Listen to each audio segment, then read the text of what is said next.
Hello students, I welcome you all to this beloved channel Beloved Academy. आज के इस video में हम आपके 12th साइकोलॉजी का चैप्टर 3 जिसका नाम है मीटिंग लाइफ्स चैलेंजेस उसके 5 केस स्टडी बेस्ड क्वेश्चंस को पढ़ने वाले हैं। इसके पहले हमने चैप्टर 1 और चैप्टर 2 दोनों के केस स्टडी बेस्ड क्वेश्चंस को करवाया हुआ है। अगर आपको देखना है तो नीचे डिस्क्रिप्शन में लिंक मिल जाएगा प्लेलिस्ट का, और वैसे भी चैनल में देखोगे तो रिसेंट वीडियोज़ में ही है। ओके, साथ के साथ एक और इम्पॉर्टेंट बात, अगर आपको ये पीडीएफ चाहिए या फिर time to time important updates वगैरह चाहिए तो आपको हमारा टेलीग्राम चैनल ज्वाइन करना पड़ेगा जिसका नाम है बिलव्ड कम्युनिटी। आपको लिंक मिल जाएगा डिस्क्रिप्शन में, और टेलीग्राम में सर्च करोगे तब भी मिल जाएगा। तो हमारा क्या तरीका रहता है, पहले हम क्वेश्चंस को पढ़ते हैं, उसमें जो कॉन्सेप्ट दिया है उसको समझते हैं, फिर हम क्वेश्चन को नहीं, पहले हम केस स्टडी को पढ़ते हैं, फिर उसके बाद उसमें जो क्वेश्चन कॉन्सेप्ट दिया है उनको समझते हैं, फिर क्वेश्चंस को देखते हैं और फिर हम आंसर करते हैं। समझ आ गया? पहला है हमारा केस के बाद आता है कॉन्सेप्ट, उसके बाद क्वेश्चंस और उसके बाद जवाब, सवाल जवाब बाद में आता है। ओके, तो आपका कौन से केस में कौन सा कॉन्सेप्ट है वो भी आप याद कर लेना, और उस कॉन्सेप्ट का क्या मतलब है, कैसे आता है, मतलब उस कॉन्सेप्ट को भी मैं लगे हाथ आपको एक्सप्लेन करवा दूंगी। ओके, तो आप ये समझ लेना कि आप केस स्टडी देख रहे हो लेकिन साथ साथ जो कॉन्सेप्ट है वो भी समझ लेना, तो बाकी और भी क्वेश्चंस में आपका मदद मिल जाएगा। तो केस नंबर वन में होता क्या है? सो अमन feels anxious as his parents constantly compare his marks with his cousins। तो अमन को बहुत ज़्यादा एंजाइटी फील होती है, अमन एंशियस फील करता है। क्यों? क्योंकि उसके पेरेंट्स जो हैं उसके मार्क्स को हमेशा उसके कजिन के साथ कंपेयर करते रहते हैं। Okay, he also faces heavy traffic will commuting to school. तो बंदा एक तो पहले से परेशान है क्योंकि उसके पेरेंट्स जो है वो उसको उसके एकेडमिक्स को कंपेयर करते रहते उसके कज़िन के साथ, और दूसरी बात उसको स्कूल से आने जाने में भी बहुत ज़्यादा ट्रैफिक मिलता है। तो पूरा सब कुछ मिला के बंदा किस में है? स्ट्रेस में है। तो आपको समझ आ जाना चाहिए ये जो हमारा क्वेश्चन है ये किस टॉपिक पे बना है? स्ट्रेस के ऊपर बना है। ओके, तो पहला बात नहीं पहली बात है कि हमारा सवाल नंबर 1 हमसे क्या पूछ रहा है? Identify the type of stressor. अब यहाँ पे देखो स्ट्रेसर क्या होता है। तो एक तो सिचुएशन होती है जो कि हम कहते हैं स्ट्रेस, सिचुएशन नहीं, एक तो कॉन्सेप्ट है। तो स्ट्रेस अब होता किससे है? जिन जिन चीज़ों से स्ट्रेस हमें होता है ना उनको हम कहते हैं स्ट्रेसर्स, यानी stressors are the cause of stress. जिनकी वजह से स्ट्रेस होता है उनको हम कहते हैं स्ट्रेसर। तो यहाँ पे अमन को कौन से टाइप के स्ट्रेसर मिल रहे हैं? पहली बात तो उसको एंजाइटी मिल रही है क्योंकि उसके पेरेंट्स का कंपैरिजन। तो पहली बात है उसका पेरेंट्स का कंपैरिजन, और दूसरी बात है ट्रैफिक। तो कौन से स्ट्रेसर्स है? स्ट्रेसर में पहला है पेरेंटल कंपैरिजन और दूसरा है daily traffic jam. Okay, simple बात समझ आ गई। दूसरा सवाल पूछ रहा है कि which category of stress, life events या फिर daily hassles do that belong to. अब ये जो स्ट्रेस उसको हो रहा है वो कौन से कैटेगरी का स्ट्रेसर से हो रहा है या फिर कौन से कैटेगरी का स्ट्रेस है? तो पहला जो स्ट्रेस है वो है लाइफ इवेंट्स। लाइफ इवेंट्स में कौन सा आ रहा है? Major pressure like academic evaluation. उसके पेरेंट्स हमेशा उसके एकेडमिक इवैल्यूएशन करते रहते हैं, कंपैरिजन करते रहते हैं। तो यानी क्या हुआ कि लाइफ में कोई इवेंट हो रहा है जिसकी वजह से स्ट्रेस हो रहा है। तो ये कौन से कैटेगरी में आएगा बेटा? लाइफ इवेंट कैटेगरी में आएगा। और दूसरा हमारा कौन सा है? दूसरा उसको डेली हसल हो रहा है, ट्रैफिक जाम मिल रहा है, जो कि डेली हसल में माइनर एवरीडे इरिटेशन, हर दिन कुछ कुछ इरिटेशन रहती हैं। तो ये सारी चीज़ों से जो स्ट्रेस होता है। तो ये एक सवाल है। अगर इसके जगह पे इसको मानो चेंज कर दिया, मानो कोई एक लड़की है, उस लड़की को जॉब नहीं मिल पा रहा है और इसके वजह से उसके पेरेंट्स जो हैं वो उसको भली बातें सुना रहे हैं, उसके जो भी मतलब कि तुम इतने साल से कर रही हो कंपटीशन की तैयारी, ये वो, तुमसे एग्ज़ाम नहीं निकल रहा है, ये सारी चीज़ें। तो पेरेंट्स उसको ताना मार रहे हैं। तो इस वजह से अगर उस इंसान को फ्रस्ट्रेशन होता है, स्ट्रेस होता है, एंजाइटी होती है, तो ये किस चीज़ पे आएगा? ये हमारा आएगा लाइफ इवेंट्स पे। क्योंकि लाइफ में कुछ घटना हो रही है, कोई इंसिडेंट हो रहा है, उसकी वजह से अगर स्ट्रेस होता है उसको हम कहते हैं लाइफ इवेंट स्ट्रेस, या फिर उस तरीके के स्ट्रेसर्स को हम कहते हैं लाइफ इवेंट स्ट्रेसर्स। ओके, अब वहीं पे अगर वो लड़की है, उसको जॉब के लिए पढ़ना है, लेकिन उसके एरिया में हर रोज़ लोड शेडिंग हो जाता है। तो ये जो लोड शेडिंग है ये डेली लाइफ की इरिटेशन है, डेली लाइफ डेली हैसल है। तो ये हमारा कौन सा है कि डेली हैसल में। तो आपका कॉन्सेप्ट वही है बेटा, अगर सवाल को घुमा फिरा के पूछ दिया जाता है तो भी आपको जवाब वैसे ही रहेगा, आपको कॉन्सेप्ट समझ में आना चाहिए। स्ट्रेस क्या है कि बहुत लंबे समय तक अगर कोई फ्रस्ट्रेशन हो रहा है, इरिटेशन हो रहा है, बर्नआउट हो रहा है, फटीग हो रहा है, तो उससे एक प्रकार का इंसान ड्रेन हो जाता है उसके शरीर में, मतलब वो फ्रस्ट्रेटेड हो जाता है, या फिर एक ऐसे फीलिंग जहाँ पे उसका मन नहीं लगता है, डिटैच फील करता है, वो बर्नआउट हो जाता है, ये सारी चीज़ें होती है। तो स्ट्रेस है ये। स्ट्रेसर क्या है, जिन चीज़ों से स्ट्रेस होता है उनको हम स्ट्रेसर कहते हैं। अगर किसी लाइफ में कुछ घटना घटी है जिसकी वजह से स्ट्रेस है तो वो अपना लाइफ इवेंट स्ट्रेसर आएगा। और अगर कोई डेली डेली कुछ कुछ हो रहा है, जैसे ट्रैफिक होता है या फिर जैसे इलेक्ट्रिसिटी का कट जाना, ये सारी चीज़ें होती है, तो ये सारी को हम कहते हैं डेली हैसल। समझ आ गया? ओके। सवाल तीसरा कौन सा है, हाउ कैन प्रोलॉन्ग स्ट्रेस, अरे यार, how can prolong stress affect him physically and psychologically. तो ये जो अगर प्रोलॉन्ग यानी लंबे समय तक, प्रोलॉन्ग में यानी बहुत लॉन्ग टाइम तक अगर स्ट्रेस है तो उसको हम कहते हैं प्रोलॉन्ग। तो प्रोलॉन्ग टाइम तक यानी लंबे समय तक अगर स्ट्रेस है तो वो फिजिकली कैसे उसको इफेक्ट करेगा, उसको हेडेक होगा, सर दर्द होगा भाई, जाहिर सी बात है, फटीग होगा, स्लीप डिस्टर्बेंस होगा और हाइपरटेंशन होगा, नींद खराब हो जाएगा, टेंशन होने लगेगा, सर दर्द होगा, फटीग यानी सुस्ती पड़ जाना, ये सारी चीज़ें होगा। और साइकोलॉजिकल में क्या होगा, उसको एंजाइटी होगा, सेल्फ एस्टीम लो हो जाएगा और इरिटेबिलिटी फ्रस्ट्रेशन जो है वो बढ़ जाएगा। सेल्फ एस्टीम का मतलब अगर आपने चैप्टर 2 को बहुत अच्छे से पढ़ा है आपको आ जाएगा। सेल्फ एस्टीम का मतलब होता है जो अपने स्किल सेट है कि मेरे पे ये स्किल है, मेरे को ये चीज़ें आती है बहुत अच्छे से और मैं इस चीज़ को कर पाऊँगा, तो इसको हम कहते हैं सेल्फ एस्टीम। मतलब अपनी जो स्किल सेट है उन पर एक बिलीव होना, उसको हम कहते हैं सेल्फ एस्टीम।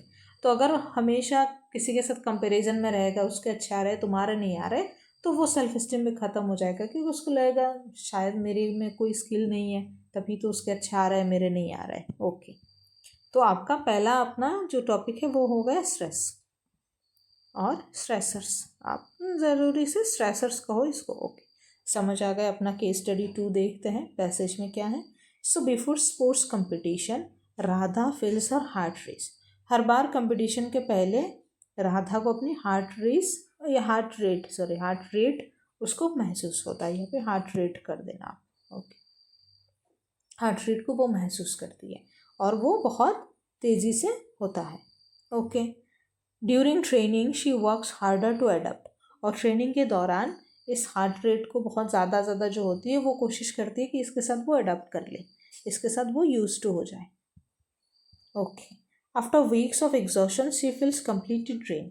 लेकिन बार बार या फिर बहुत टाइम तक ऐसे ट्रेनिंग करते करते वो एग्जॉस्टेड हो जाती है, उसके शरीर में अब जान नहीं बचती, कोई एनर्जी नहीं बचती, वो ड्रेन फील करती है। तो कहानी हुई ये। पहली बात, राधा को हार्ट रेट फील होता है कंपटीशन के दौरान। इस चीज़ से बचने के लिए वो प्रैक्टिस के दौरान इससे यूज टू होने की कोशिश करती है, लेकिन लास्ट में क्या होता है कि कई दिनों के ट्रेनिंग के बाद उसका शरीर छोड़ देता है, वो ड्रेन हो जाती है, उसमें कोई और एनर्जी नहीं बचती है। ओके, ये रहा हमारा सिंपल केस, बहुत इंटरेस्टिंग है। ये एक मॉडल के ऊपर है जिसका नाम अपना है, क्या है बताओ। So name the model describe. जो मॉडल अपना है उस मॉडल का नाम है gas model, general adaptation syndrome, gas model.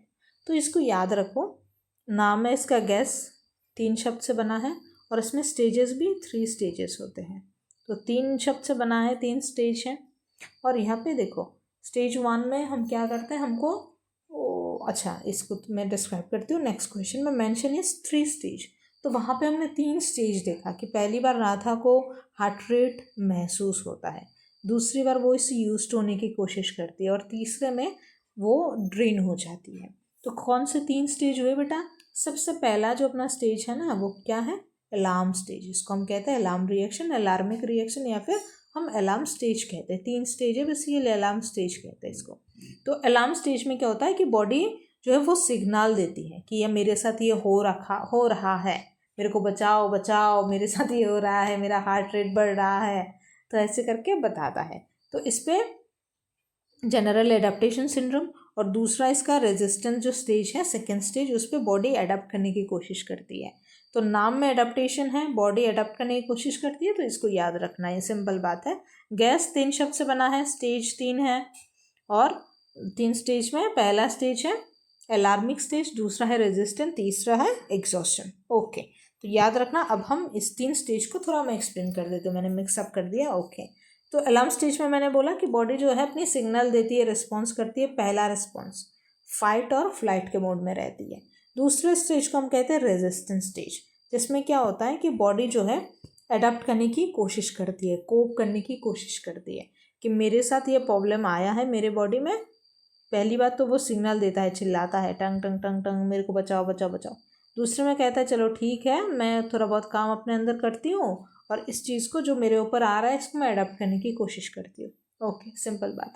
लेकिन तीसरे में जब बार बार ये चीज़ आता है, बॉडी थक जाता है, एक टाइम पे वो थक जाता है, और इस स्टेज को हम कहते हैं एग्जॉस्टन, जहाँ पे रिसोर्स डिप्लीटेड हो जाते, ख़त्म हो जाते हैं, ब्रेकडाउन ऑकर्स, ब्रेकडाउन शुरू हो जाता है। समझ आ गए 3 स्टेज क्या है। और ये जो हमारा प्यारा सा मॉडल है, जो गैस मॉडल, इसको हेंस सेले ने दिया था, इसको भी याद रखो आप। इसको हम कहते हैं गैस मॉडल। ओके, तो गैस मॉडल समझ आ गया। ओके, तीसरा सवाल क्या है कि why is exhaustion stage harmful. अब ये जो आखिरी जो स्टेज है ना, ये एग्जॉस्शन स्टेज, जहाँ पे रिसोर्सेज डिप्लीटेड हो जाते हैं, यानी सारे जो रिसोर्स है आपके वो ख़त्म हो जाते हैं और आपके शरीर में ब्रेक डाउन शुरू हो जाता है। ये हार्मफुल क्यों है?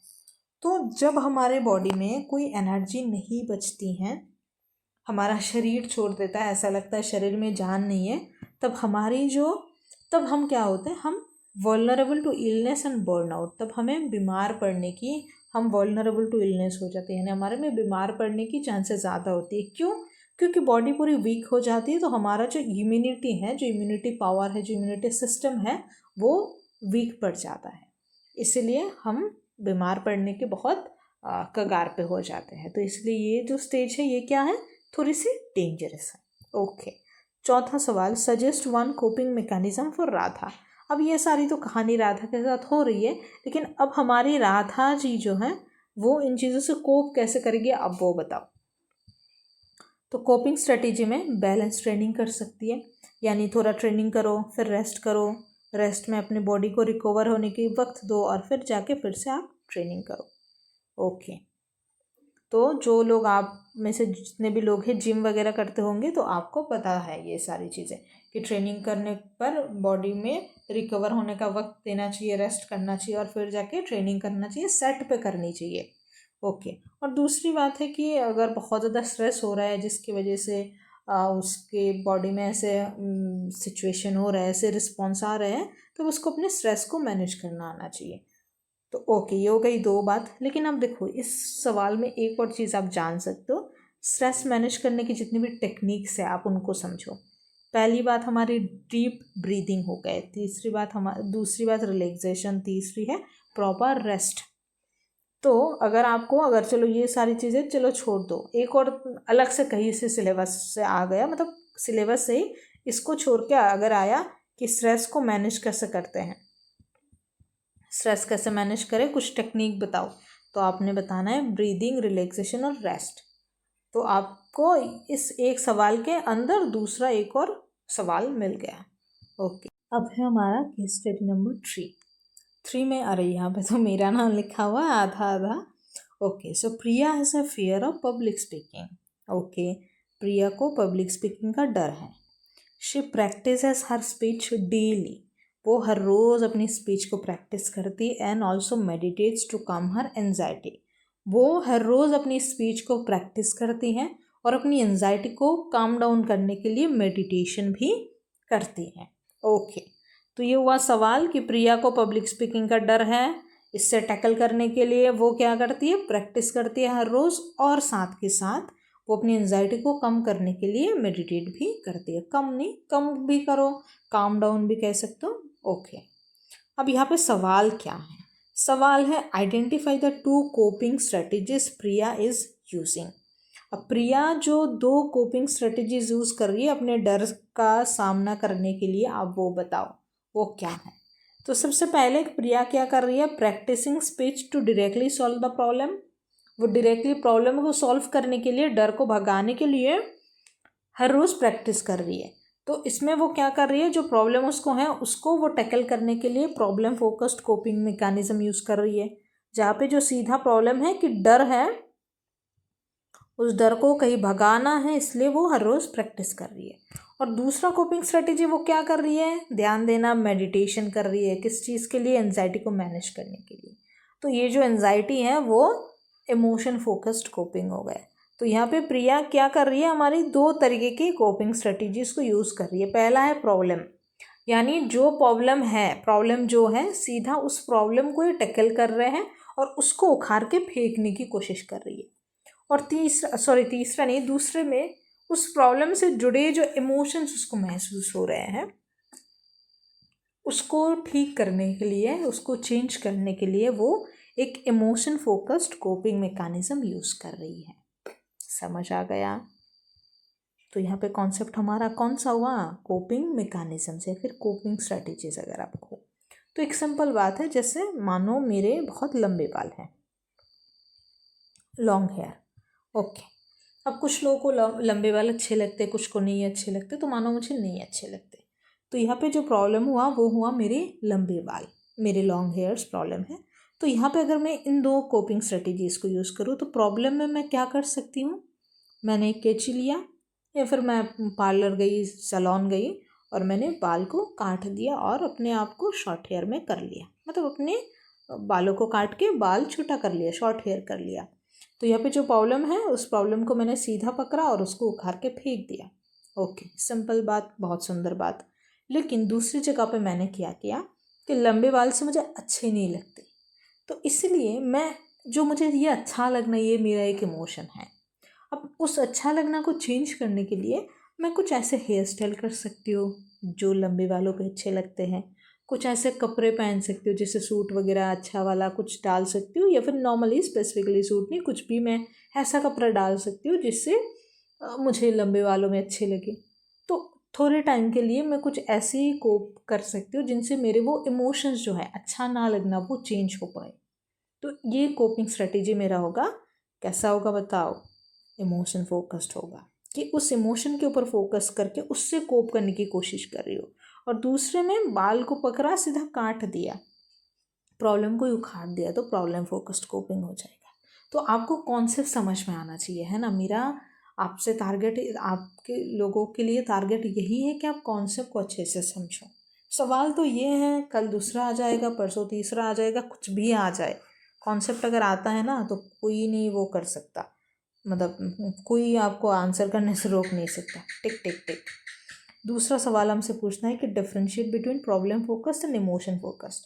तो ये तो खैर आपको मैंने बता ही दिया। प्रॉब्लम फोकस्ड में attempts to tackle the stressor itself, जो स्ट्रेसर है, जो प्रॉब्लम है उसको ही टैकल करने की कोशिश करना प्रॉब्लम फोकस्ड। और तीसरे नहीं, इमोशन में क्या करता है? Aims to regulate emotional distress without changing the stressor.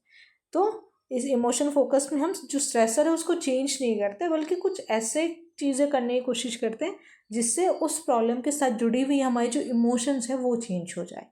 जैसे पहले मैंने बाल काट दिया, सीधे स्ट्रेसर को अटैक करके बाल को काट दिया।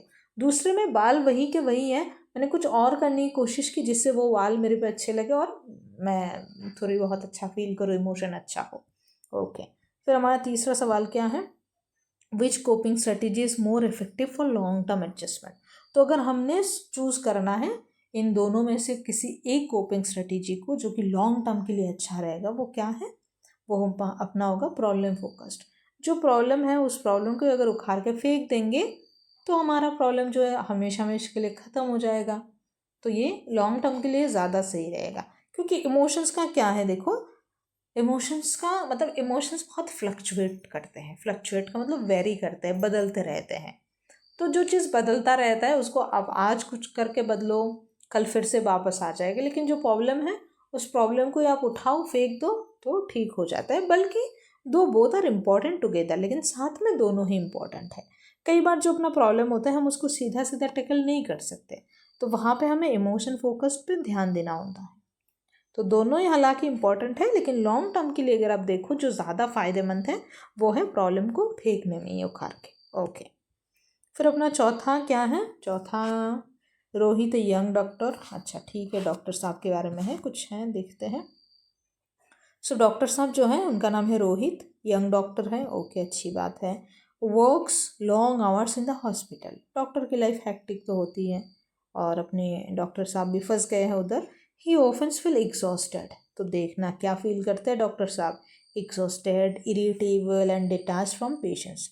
डिटैच फ्रॉम पेशेंट्स मतलब उनको अच्छा बुरा कुछ नहीं लगता, कोई इमोशन नहीं महसूस होता है। His colleagues encouraged him to take breaks and spend time with family. तो कलीग्स उसको सपोर्ट करते हैं, उसको बोला कि तुम फैमिली के साथ टाइम स्पेंड करो, दोस्तों के साथ टाइम स्पेंड करो, ब्रेक लो तो अच्छा लगेगा।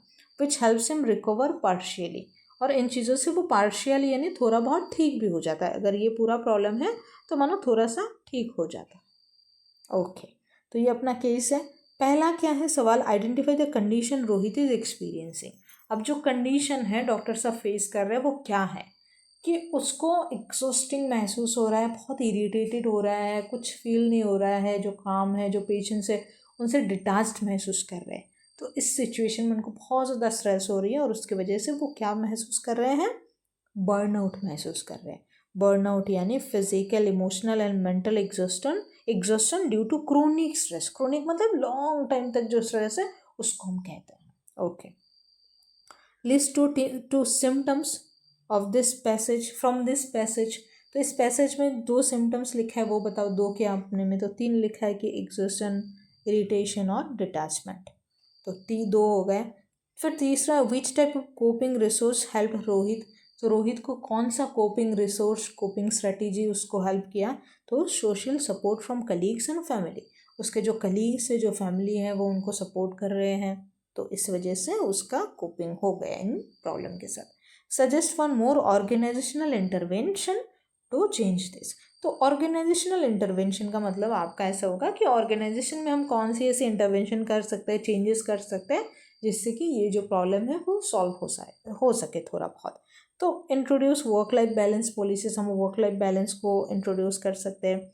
शिफ्ट को स्केड्यूल कर सकते हैं कि 8 घंटा अगर काम किया सुबह तो थोड़ा बहुत 20 का 8 घंटा ना हो उसके शिफ्ट, फिर बाद का 8 घंटा ऐसा हो, तो ऐसे शिफ्ट को स्केड्यूल कर सकते हैं। And provide stress management workshops. और वक्त वक्त उनको स्ट्रेस को मैनेज करने के लिए वर्कशॉप्स वगैरह, सेमिनार वगैरह अटेंड करवा सकते हैं ताकि वो लोग स्ट्रेस से कोप करना जाने, सीखे, ये सब करें। ओके, फिर 5वां है केस स्टडी नंबर 5 में हमको क्या देखना है? तो despite failing twice in competitive exam. 2 बार कॉम्पिटिटिव एग्ज़ाम में फेल होने के बावजूद Kavita remains motivated, adopts her study strategies and stays optimistic.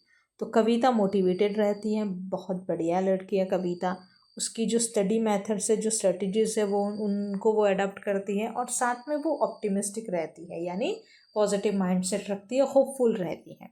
She views failures as challenge rather than disaster. उसको जो फेलियर्स है वो एक चैलेंज की तरह लगता है और ऐसा नहीं लगता कि कोई डिजास्टर है, मौत आ गई। अगर फेल हो गए तो मौत नहीं आ गई, उसको ऐसा लगता है कि मौत नहीं आई है, ये एक चैलेंजेस है जिनको मुझे उखाड़ना है और कुछ करना है लाइफ में। वैसे मैं बार बार इस शब्द का प्रयोग कर रही हूँ, अगर आप लोगों को अच्छा नहीं लग रहा है तो बता देना, मुझे भी खैर उतना अच्छा तो लग नहीं रहा है इस शब्द को यूज़ कर करके। ओके, सो यहाँ पे आपको सवाल 3 और जवाब भी 3 है, वो हमें देख लेते हैं और ये हमारा आखिरी सवाल है। सो विच साइकोलॉजिकल क्वालिटीज कविता डेमोन्स्ट्रेटिंग। तो कविता कौन सी साइकोलॉजिकल क्वालिटी दिखा रही है? तो आपने फिजिक्स में कॉन्सेप्ट पढ़ा होगा, रेजिस्टेंस, जो क्या करती है? करंट को रोकती है। मतलब अगर रेजिस्टेंस ज़्यादा होगा तो करंट पास कम हो पाएगा। आप अभी भी अगर फिजिक्स पढ़ रहे हो तो आपको पता होगा, और वैसे भी 9th में तो हम सब ने पढ़ा है। तो यहाँ पे अगर करंट को हम अगर ऐसे सिंबॉलिक की तरह यूज़ करें, तो अगर हम करंट को ऐसे करें झटका, करंट से हमें झटका लगता है, और ये इसको अगर हम फेलियर करें कि फेलियर से हमको लगता है झटका, लेकिन अगर हम में बहुत ज़्यादा रेजिस्टेंस है, हमारे में बहुत ज़्यादा रेजिस्टेंस है, हम झटके को बहुत ज़्यादा से ज़्यादा रेजिस्ट कर पाते हैं, यानी फेलियर को अगर हम बहुत रेजिस्ट कर पाते हैं, हम उनसे लड़ पाते हैं, हमारे में इतनी शक्ति होती है कि अगर फेलियर आए उससे भी हम रिकवर करें और अपने आप को पॉजिटिव रखें, तो उसमें हमारे में जो क्वालिटी होती है उसको हम कहते हैं रेजिलियंस। तो हमने करंट को रेजिस्टेंस के साथ देखा, और रेजिस्टेंस क्या होती है बेटा? अपना क्या करती है रेजिस्टेंस? करंट को रोकती है, झटके को रोकती है, और झटका फेलियर से हमें झटका लगता है, और अगर झटके को रोकने की हमारे में क्षमता है, हमारे में ability to recover from setbacks and adopt positivity, तो हमारे में रेजिलियंस है। ओके, अब रेजिलियंस के साथ मिलता जुलता एक और कॉन्सेप्ट आता है जिसको हम कहते हैं हार्डीनेस, यानी इंसान बहुत हार्ड होता है। तो आपको नाम से पता चल रहा है हार्डीनेस। ओके, तो हार्डीनेस क्या है? हार्डीनेस के 3 कंपोनेंट्स हैं। हार्डीनेस बेसिकली इंसान बहुत ज़्यादा हार्ड होता है, उसमें रेजिलियंस की बहुत ज़्यादा क्वालिटी होती है, यही बात है। और उसके 3 कंपोनेंट्स होते हैं, 3 सीज हम कहेंगे, 3 सीज है। पहला सी है कमिटमेंट, यानी अपना जो गोल है, अपना जो पर्पस है, उसके तरफ बहुत ज़्यादा कमिटमेंट है, बहुत ज़्यादा इन्वॉल्वमेंट है, और वो इंसान अपने जो गोल है उसके तरफ बहुत ज़्यादा कमिटेड है, चाहे कोई भी फेलियर आ जाए वो उससे हटता नहीं है, यानी बहुत ज़्यादा इन्वॉल्व है अपने गोल और पर्पस की तरफ। दूसरा सी है control, believes in one's ability to influence outcomes, यानी अपनी जो इमोशंस है या फिर अपनी जो एबिलिटी है, उस एबिलिटी से जो भी आउटकम होगा उसको चेंज करने की, उसको इन्फ्लुएंस करने की क्षमता उस इंसान में होती है। जैसे अगर उसको फेलियर से बहुत ज़्यादा मानो इंसल्ट हुआ, तो इस इंसल्ट को उसने मोटिवेशन में चेंज करने की ताकत वो रखती है, यानी believes one's ability to influence outcomes. या फिर आप ऐसे समझो, कोई भी आउटकम हो कि जो आउटकम होगा, मानो एग्ज़ाम का जो रिज़ल्ट है, आउटकम का मतलब वही होता है ना, रिजल्ट्स, तो इस रिज़ल्ट को मैं इन्फ्लुएंस कर सकती हूँ, यानी मैं चाहूँ तो अच्छा कर सकती हूँ। इस चीज़ की बिलीव अगर है किसी में तो उसको कहेंगे कंट्रोल है उसमें। और तीसरी बात है चैलेंज, वो हर प्रॉब्लम को हर स्ट्रेस को, हाँ, हर प्रॉब्लम को, स्ट्रेस को एक अपॉर्चुनिटी की तरह देखती है, जिससे कि लाइफ में ग्रोथ हो पाए। ओके, अब तीसरा हमारा सवाल है, how does resilience help in coping with stress? अब रेजिलियंस को हमने देखा कि स्ट्रेस के साथ बहुत ज़्यादा हम अगर कोप कर लेते हैं, हम रेजिलियंस हमारे में है, लेकिन ये रेजिलियंस एक्चुअल में काम कैसे करता है? तो रेजिलियंस जब इंसान में होता है तो उससे ऑप्टिमिज्म बहुत ज़्यादा प्रमोट होता है इंसान में। ऑप्टिमिज्म का मतलब होता है होप या फिर पॉजिटिव एटीट्यूड, एक पॉजिटिव एटीट्यूड इंसान में होता है। प्रॉब्लम सॉल्विंग क्वालिटी वो अडॉप्ट करती हैं, और साथ के साथ effective emotional regulation reduces chances of breakdown, और अपने इमोशंस को रेगुलेट कर पाना बहुत अच्छे से आता है। जैसे मैंने यहाँ पे पहले भी कहा था ना कि अगर इंसल्ट अगर है तो उस इंसल्ट को मोटिवेशन में चेंज कर पाना बहुत अच्छे से आता है, यानी इंसल्ट एक इमोशन अगर हुआ तो उसको रेगुलेट करके मोटिवेशन में कन्वर्ट कर दिया। वो एक मूवी थी ना, शादी में ज़रूर आना करके, उसमें जब वो लड़की उस लड़के को शादी के मंडप से छोड़ जाती है, फिर वो शादी करना नहीं चाहती है, ऐसे करके छोड़ जाती है, उस लड़के को बड़ा इंसल्ट महसूस होता है, लेकिन उसने उस इंसल्ट को मोटिवेशन में चेंज करके बाद में जाके वो IAS अधिकारी बन जाता है। और उसी फिल्म का फेमस गाना है, ठुकरा के मेरा प्यार इंतकाम देखेगी। ओके तो बहुत हो गई मूवीज़ वगैरह की बात। आई होप आपको वीडियो अच्छा लगा होगा, आई होप आपको समझ आया होगा। तो कमेंट में बताओ कैसा लगा। आप अगर बताओगे तो मुझे भी अच्छा लगेगा, और मुझे लगेगा कि अगर कोई चीज़ गलत हो रही है, सही हो रही है, क्या चीज़ें चेंजेस करने की ज़रूरी है। और सीरीज़ अगर अच्छा लग रहा है तो कमेंट करो, मैं नेक्स्ट चैप्टर भी जल्दी लाती हूँ। That's all, thank you so much.